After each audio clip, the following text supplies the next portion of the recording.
Hi everyone, it's Peter from PS Sound, and in this other tuning video I'd like to show you a crazy car. Well, you won't really see much from the car, but from the audio system and tuning the audio system in this car.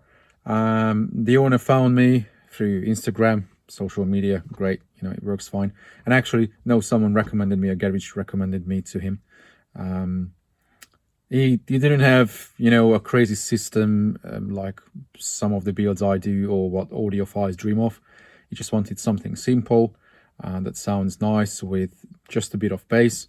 And the speakers and the subwoofer he had in the car was fine, but you will see as I break it down through the tuning session how poor the planning was, especially by the shop that sold the equipment to the owner, and how bad the aftercare was and the customer service. But yeah, you will see what we managed to get out of the system, and yeah, it played so much better after the tuning session. So yeah, check out these upcoming 10 or so minutes and you will see. So we are inside of this beautiful Mustang, and another tuning session. And yeah, I have to show this because this is top shit, unfortunately. So the system was sold to the client by a shop, and they said that once he installed everything he could go back and he would get help with the tuning. Then he couldn't even get a hold of them, right? Yep. And they kind of refused to help because they didn't even have a laptop in the shop, pretty much. That was the case.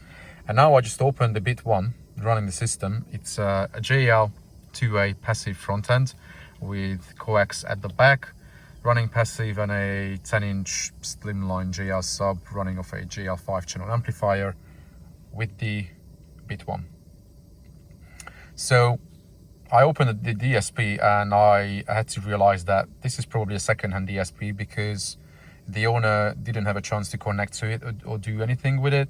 The shop refused to do anything, and then this is what popped up, showing that this is someone else's settings, and like front speaker. I haven't even checked the other speakers yet, but you see what's there. Crazy boost everywhere at the low end, all the way down to like 25 hertz.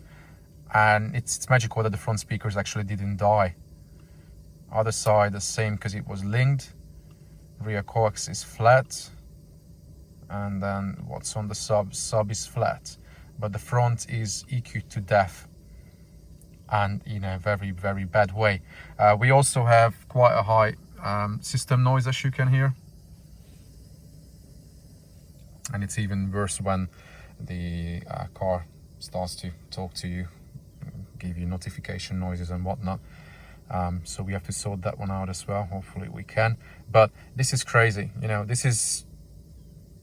It shouldn't happen like this. No shop should do this. If they sell something secondhand, they should delete everything from the DSP so you have a good, base starting point, even if you can't set it up. But if they promise that they would help you and then they refuse to help, then it's just straight box shifting, zero customer service that I'm fighting against, and hence showing these videos. So we do magic and then we will see where we get to.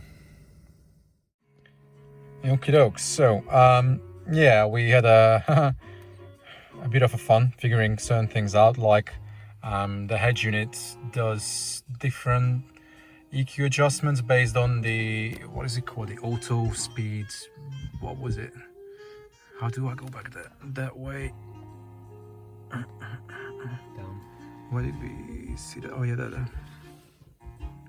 Yeah, the adaptive volume on speed, and depending on that, it sends really different signal to the front speakers. So yeah, we learned that. That's for sure. Let's see. So this was front left before we figured out the adaptive volume, and it really didn't play the lows on the 150 hertz. And this was front right. Yes, it's not looking great on a 5 dB scale. Huge deeps and peaks, especially here between 3.5 and 8K. There's a good 15 dB peak there, which made everything sound horrible. Wanting to cut your head off. So the plan was to balance it out as much as possible. Then, so from left front, we ended up having this, which is not beautiful, but better than what it was. That. And now you can see that the front played way more bass after we found the adjustment on the head unit, because it's running on factory speaker levels. And that's the problem with the Bit One, that it has such limited EQ that you can't apply the EQs where you want it. So I can't deal with dips like this or that. None of these. If I wanted to raise anything close to it, it would raise the areas where you have rather like a peak, and then you would have even higher peak. And that was left side, which was the worst side. Then from right, we ended up getting this, much better. And also the same thing, after the adaptive volume, it started to play the bass up front. So that became more linear. And then slight rise at the lower mid-range and the bass. So it has a nice punch now. So the front pair ended up looking something like that, which is not as linear as you normally see from me from other tuning videos, but this is what happens using factory source on factory amplifier lines, speaker level, plus a limited DSP. Then we had the sub, which also I had to figure out that no matter what filter you try to use on the sub, it's going to play that narrow range, because that's what comes out from the factory sub line. So at first I thought that, you know, I selected a too low pass filter, so I raised it. No, I still didn't want to play more. So integrating the sub to the front was, yeah, not ideal. So, and actually that's after I adjusted the front to play even lower, just to gap this big gap between the sub and the front. So then the front was playing a bit lower, down to, it was crossed at 70, but under 80 doesn't do much. And then this is when the sub is in phase with the front, and that is when it's out of phase. So you can see it creates a bigger dip. So out of these two options, this is still a better sum between the front and the sub, and yeah, that's how far we could get with it. If we had an alternative source not running through the factory head unit, then we could get better level out of everything, and we could have a better integration with the sub as well. Possibly the sub would play even lower, but the factory sub amp output is limited on the low end as well. So that was pretty much the front, and then we had the rears, because we had to use the rear as well. I couldn't do differential rear feel like I showed in previous videos, but we had to use the rear speakers because this car is loud, really loud on the road, and we need as much feel in this cabin as possible. So we ended up having a more linear response like that coming from the rear. Level was adjusted, and then this is the full house now, after crazy things like we measured on the front. So now it's all right. It separates the instruments better. It's definitely more enjoyable. There are no huge peaks at the high frequency range.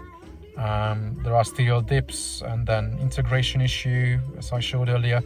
But yeah, the sub is definitely needed. Without the sub, there's not enough punch and low end in the system. And then, to be fair, once this car is on the road with this engine and exhaust and wheels, how wide are your rear wheels? 3, 4, 5. Okay. Yeah, that's quite something. So yeah, this is what we ended up with, and now the system is definitely playing music better, but yeah, it could have been could have been even better if that shop who sold the kit to you would have given you a full picture of what to look out for and how to plan a system. So this is where we are. As you see, guys, even if you don't have a super duper high-end system, anything like that, I've built simpler systems like the 335 I finished a few weeks ago, and that was simple.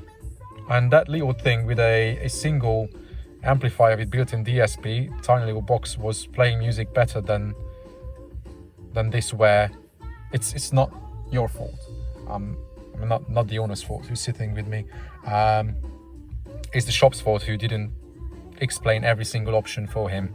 Because once you buy a DSP, why wouldn't you buy a DSP that doesn't give you limitations? If you run speakers and the owner does it himself, then why wouldn't you suggest to run it fully active? You could do it, but then of course they wouldn't have been able to sell you the equipment they did, because you would have possibly needed different equipment. So yeah, classic box shifting and low level of customer service. It is what it is, but we helped the system as much as we could. It's definitely playing better, and you can enjoy it 100%. Yeah, we couldn't really do much with the system noise, because the system has a fair amount of, if I take the volume down, then it goes, but the factory source has quite a high level of floor noise. How do I go to?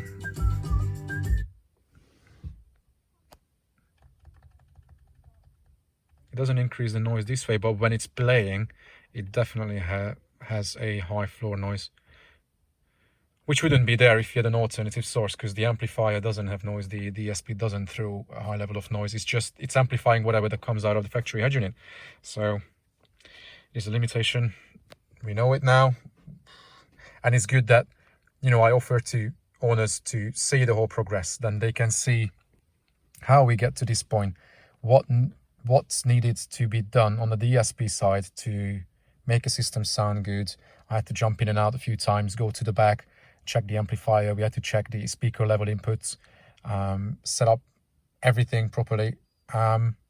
So I know why shops don't want to do this, because they could learn it, and yeah, but they have no interest, do they? So yeah, this is it, guys. This is a short one for another tuning video. Feel free to share it, comment, usual thing, usual shit. Can I add your Instagram account to the description? Yeah, no worries. Then people can see your Met project, because you have a few followers on Instagram. I could see that. Yeah, man. Yeah, man. Then you can see this monster of a car if you are into performance. And then hopefully this taught you a bit of a lesson, what to pay attention for when you plan a system. And then yeah, I'll bring another one very soon. Take care.